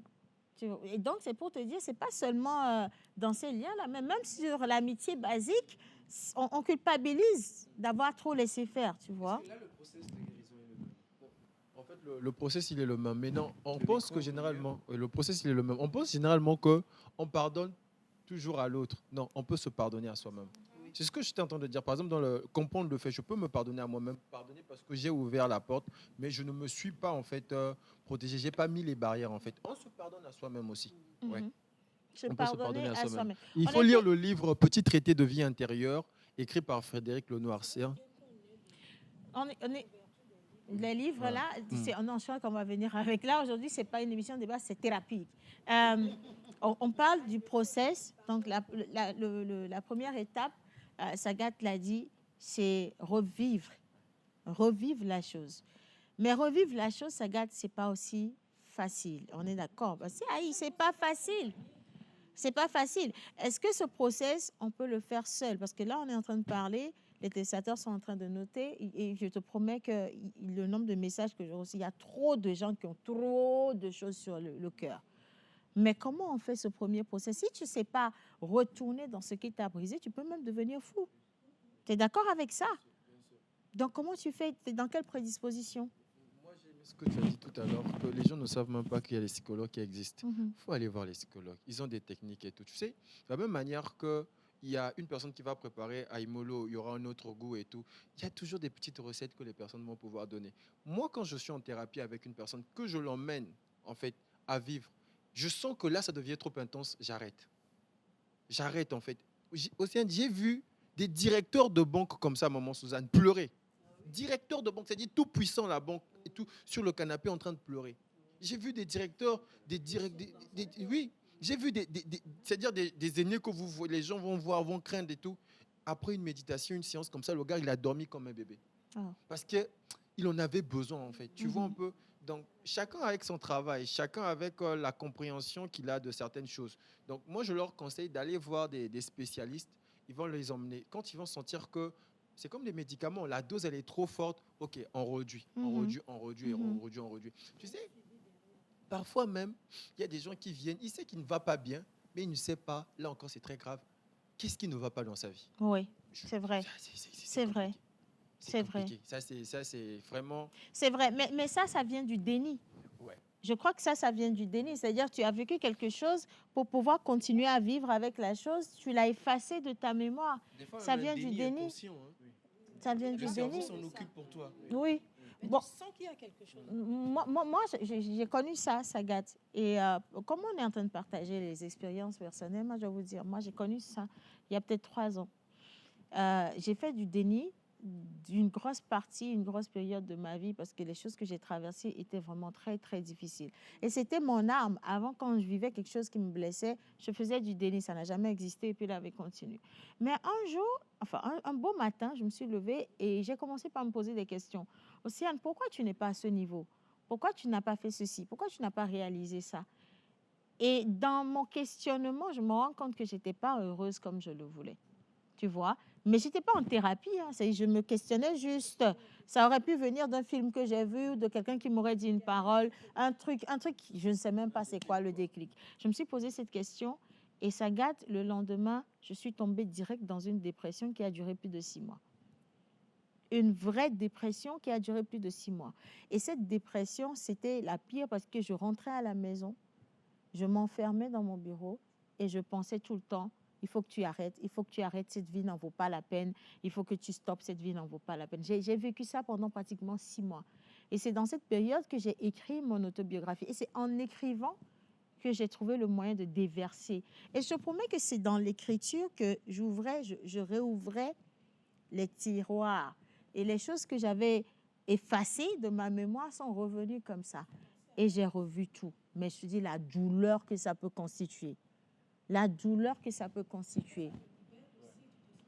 Mais même pour se sentir libre, ce n'est pas évident du tout. Parce qu'au moment où tu vis ça, il faut des gens à côté. Si tu es seul, c'est trop dangereux. Tu vois?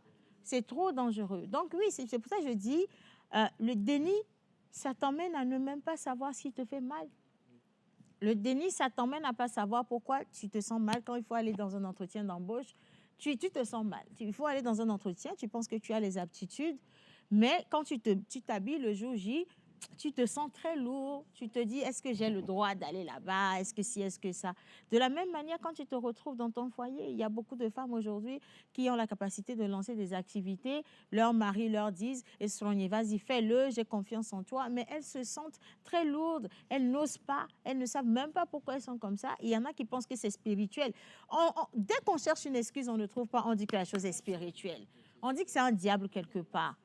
Tu vois? Alors qu'on a plein de choses dans notre tête comme ça qui nous conditionnent. Il y a des enfants qui ne réussissent pas à l'école. Il y a des enfants qui ne réussissent pas à l'école. Les parents sont là, ils se posent des questions, ils vont partout, les féticheurs leur prennent de l'argent, les pasteurs n'en parlent même pas. Tout le monde, tradit, thérapeute, tout ça, ils ont fini de bouffer leur argent. Même les héritages des enfants sont partis dans guérison. Alors que ça vient d'une blessure. Et l'enfant même, il est tout petit, ou alors peut-être il est à l'université, mais il ne sait même pas ce qui se passe. Il ne sait même pas ce qui se passe. Comment on amène une personne à identifier ce qui l'a blessé? En fait, c'est à travers les exercices de rétrospection. Chaque soir, la personne va commencer par revoir le film de sa vie. C'est très difficile, Océane. C'est très, très difficile, cet exercice que je suis en train de te parler là.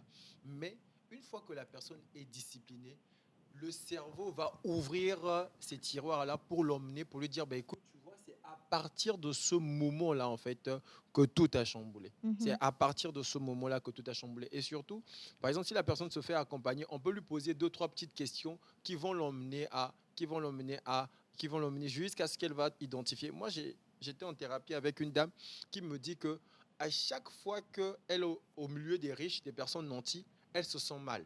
Et elle ne sait pas pourquoi est-ce qu'elle se sent mal. Pendant ce temps, qu'on le veuille ou non, la vie aujourd'hui, c'est le réseau. Et pour pouvoir arriver à un certain niveau, il va falloir que quelqu'un te tienne la main. Ouais. Moi, je ne sais pas à quel point je dirais merci à Eugène, merci à Océane, qui m'ont grave ouvert des portes. Et aujourd'hui, grâce à eux, mes activités vont de l'avant. Donc, quand une personne fait partie d'un certain cercle aisé, ça lui permet quand même de pouvoir avoir Évoluer. certaines ouvertures. Ouais. Mais elle, quand elle est dans ce cercle-là, elle se sent très mal en fait. Et donc, on a commencé par chercher. On est tombé sur les situations de son enfance. Et là encore, on n'a même pas encore trouvé. Je lui ai dit, on va encore continuer par chercher la cause même. Et une fois qu'on va pallier à ça, c'est ce qui va lui permettre en fait d'être à l'aise avec ces personnes nanties, leur dire, bah, écoutez, regardez, moi j'ai tel projet, est-ce que vous pouvez investir? Voilà pourquoi moi j'encourage souvent les gens à guérir de leurs blessures. Parce que quand tu guéris de tes blessures, effectivement, c'est toi-même qui décides de ne pas réussir. Ok? Ouais. C'est toi-même qui décides en fait de ne pas réussir. Il y a des gens qui ont du potentiel, Eugène, mais qui n'arrivent pas à exprimer son potentiel parce qu'ils sont bloqués par une Quelque blessure. chose. Moi, je trouve ça injuste en fait. Moi, je préfère dire, bon, ok, moi-même, c'est bon. Gagner 1 million, ça me va, c'est bon. Pendant ce temps que j'ai un potentiel de gagner, par exemple, 10 millions. Mais il y a des gens qui ont un potentiel de gagner 10 millions, mais ils sont retenus en fait par quelque chose. Ouais. Donc, il faut vraiment enlever ça pour leur permettre. Eugène, imagine combien de personnes que tu inspires. Imagine-toi que tu sois timide, renfermé, que tu n'arrives pas à te tenir sur scène et parler.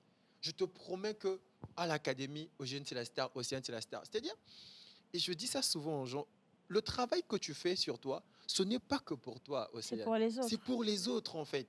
Et c'est ce que Nelson Mandela disait, en faisant briller votre lumière, vous donnez aux autres la possibilité d'en faire autant. Ouais. Donc, moi, dans ma douleur, je me suis dit, écoute, je vais abandonner. Après, je me suis dit, non, je ne veux pas abandonner. Je me bats pour Hector, je me bats pour Céleste, je me bats pour maman. Je me bats parce que je veux leur faire comprendre que si, avec des difficultés, j'ai pu réussir comme ça, eux, sans difficulté, ils peuvent réussir plus haut que ça. Donc, ceux qui sont à la maison, qui nous suivent, franchement, vous suivez les émissions. Généralement, je ne parle pas comme ça, mais n'abandonnez pas, en fait. Même si vous ne trouvez pas la force de vous battre pour vous-même, battez-vous pour vos enfants, battez-vous même pour le Togo, en fait, parce que je pense que si tout le monde a une lumière éclairée, on va illuminer l'Afrique, en fait. Oui, c'est Voilà. clair. J'ai pas pu lire de message aujourd'hui parce que ma bouche est fermée. Les articulations me font mal. C'est compliqué, mais je vais quand même lire ceci. Alors, il y a de cela 20 ans, mon prof d'université m'a fait reprendre la 2e année car j'avais rejeté ses avances. Jusqu'à présent, j'ai toujours mal car lorsque j'avais partagé cela avec ma grande sœur, elle n'avait pas pris cela à cœur. Du coup, je me suis renfermée sur moi-même.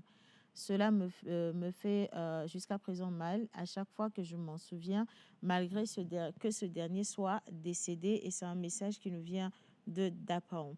Alors, une question pour maman. Pourquoi Dieu a-t-il créé l'homme avec 2 yeux, 2 bras, 2 jambes? Ça a un sens spirituel ou pas?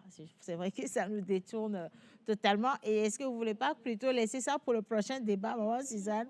Comme ça, elle a le temps de réfléchir à ça. Alors, bonjour la pause. Merci pour ce beau sujet. J'aime juste que M. Sagat redise le titre du livre à lire. Moi, je crois qu'il faut plutôt que vous preniez le contact de M. Sagat, hein, que vous discutez avec lui en tête à tête, parce que nous tous ici, en tout cas, je ne sais pas pour vous, mais Jeanne et moi-même, nous faisons le même exercice avec Sagat. Dès qu'on peut discuter avec Sagat, on discute avec Sagat. Il nous aide à nous décharger. Lui, il porte le poids des autres et il le fait quand même assez bien, je pense. Hein. Et si des gens veulent venir à l'académie, parce que d'ailleurs, on en parle, il y a une formation qui aide les gens à s'identifier, à guérir des blessures et tout le reste. Si tu le permets, je voudrais bien qu'on puisse diffuser la bande-annonce rapidement pour que vous ayez une idée de ce dont on parle. Et là-dessus, vous aurez aussi le numéro à contacter pour Métamorphose. Regardez. Parents sont souvent les premières personnes qui nous aiment, nous protègent et nous apprennent à grandir. Leur rôle est essentiel dans la construction de l'enfant. Mais parfois, certaines paroles, certaines attentes ou certaines attitudes peuvent laisser des traces profondes. Sans forcément le vouloir, les parents peuvent blesser émotionnellement leurs enfants. Alors une question se pose, les parents sont-ils parfois à l'origine des blessures émotionnelles de leurs enfants? C'est le thème du débat du jour dans la pause.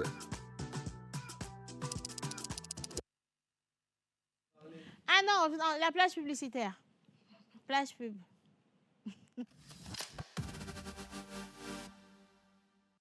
Vous tremblez quand vous devez parler en public. Votre voix hésite, votre message se perd et les opportunités passent. Vous savez que vous avez du potentiel, mais quelque chose vous bloque. Vous souriez devant les gens, mais à l'intérieur, vous portez encore des blessures que personne ne voit. Rejet, échec, quel que soit le traumatisme, vous n'êtes pas obligé de rester bloqué. Il est temps de changer. Kimia Academy est spécialisée en développement personnel et en transformation intérieure. Nous vous aidons à prendre la parole avec puissance, assurance et impact. Nous vous accompagnons aussi dans la guérison de vos blessures émotionnelles. Que vous soyez étudiant, Professionnelles entrepreneur, ou leader en devenir, vous méritez d'évoluer. À Kimia, nous ne formons pas seulement des orateurs. nous révélons des personnalités fortes. Les places sont limitées. Contactez-nous dès maintenant. Devenez la meilleure version de vous-même. Métamorphose. Là où l'impossible devient possible.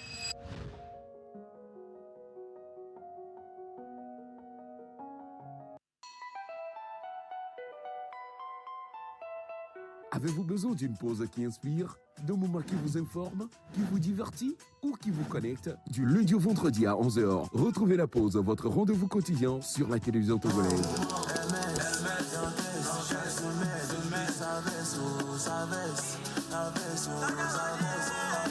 Être en couple, ce n'est pas ce n'est pas un jeu de hasard, c'est profond. Plus jamais. Ta thérapie me plonge dans un couvre-feu sentimental. Et la température modérée et favorable qui s'affiche à l'écran de ton thermomètre pathologique me pousse à casser les mesures barrières de ton cœur pour m'engager dans une aventure romantique et émotionnelle avec toi. C'est bon. Talk, culture, buzz, invité exclusif, décryptage et bonne humeur. Merci. La pause, c'est du lundi au vendredi à 11h, uniquement sur la télévision togolaise, présentée par Océana Mekodia et toute son équipe.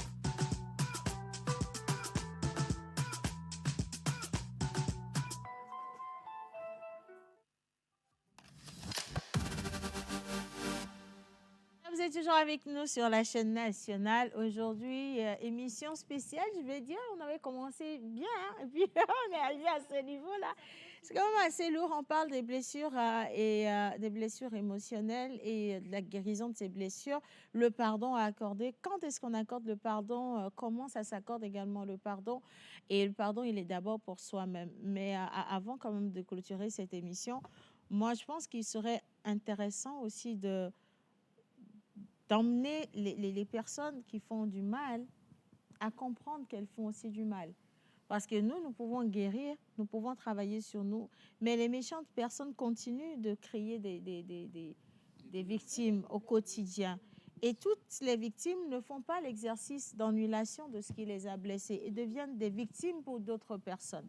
Il faut qu'on mette les personnes devant leurs responsabilités. Je dis ça parce que quelqu'un a envoyé un message pour dire si M. Saga dit aujourd'hui qu'il va porter plainte, cela prouve qu'il n'a pas complètement pardonné. Et je ne crois pas que ce soit le cas. En fait, le problème aussi même avec la guérison des blessures émotionnelles, voilà pourquoi je n'aime pas parler de ça, parce que les gens ne comprennent pas en fait. Quand tu vas parler de ça, ils vont te prendre encore comme victime. Oui. Je ne porte pas plainte pour moi. Je l'ai pardonné, mais je veux qu'elle puisse admettre en fait publiquement pour briser en fait. Oui. Il y a des rituels pour ça en fait. C'est-à-dire c'est ma tante, c'est pas une personne du quartier, non. C'est malsain. C'est malsain ce qui s'est passé. C'est pour qu'elle puisse continuer. Ou bien que d'autres personnes s'inspirent de son acte pour continuer. On doit arrêter ça en fait. Pas pour moi. Moi, je suis au Togo ici, je suis à l'aise, tranquille et tout, mais on doit arrêter. C'est-à-dire si c'est quelque chose qui est dans la famille, on doit mettre un terme. Il y a des aînés qui vont parler et tout. Nous, on ne veut pas ça dans notre lignée. De la même manière. Et aussi qu'on te retourne publiquement ta légitimité. Et ça, c'est important. Il faut parce que quand tu l'as raconté, quand tu as voulu emmener tout le monde à comprendre ce qui se passait, c'est toi qui as été brimé. C'est toi qui as été encore humilié. Il faut qu'on te retourne ta légitimité. Au vu aussi de tout le monde, il faut qu'on dise OK, maintenant, nous prenons conscience, tu n'y es pour rien. Vous n'avez pas idée d'à quel point cette petite phrase de tu as raison, on te comprend, peut maintenant venir clôturer un process dans le cycle de vie. besoin de ça pour achever le Oui, process. voilà, exactement. Donc, ce n'est pas qu'on n'a pas guéri, on a déjà guéri, mais on voudrait qu'on nous donne notre légitimité. C'est pour ça, des fois, qu'on attend aussi que la personne qui nous a fait mal reconnaisse qu'elle nous a fait mal, qu'elle nous redonne notre légitimité. Si elle ne le fait pas, c'est comme, en fait, même si vous avez guéri, vous êtes toujours emprisonné d'une manière ou d'une autre. Parce que vous avez l'impression de garder la culpabilité pour vous. Vous voyez ce que je veux dire? Et donc ça, c'est un peu plus complexe quand même. Malheureusement, on est arrivé à la fin de cette émission et c'est une émission super difficile. Mais ça garde peut-être un numéro de téléphone parce qu'il demande encore. Le numéro de téléphone, c'est le 91 92 45 62. 91 92 41 Non, 60. 45. Pardon, il faut le donner. 91 92 45 62. Voilà, en tout cas, c'était l'émission d'aujourd'hui. Il y a eu beaucoup d'émotions. Iga est parti en larmes, je suis partie en larmes. Tout le monde, moi, Suzanne est restée bouche bée. Mais merci à vous de l'avoir suivi et merci également à la réalisation pour le travail. On se dit à demain. Wow, Jésus. Mr. Lecky on the beat.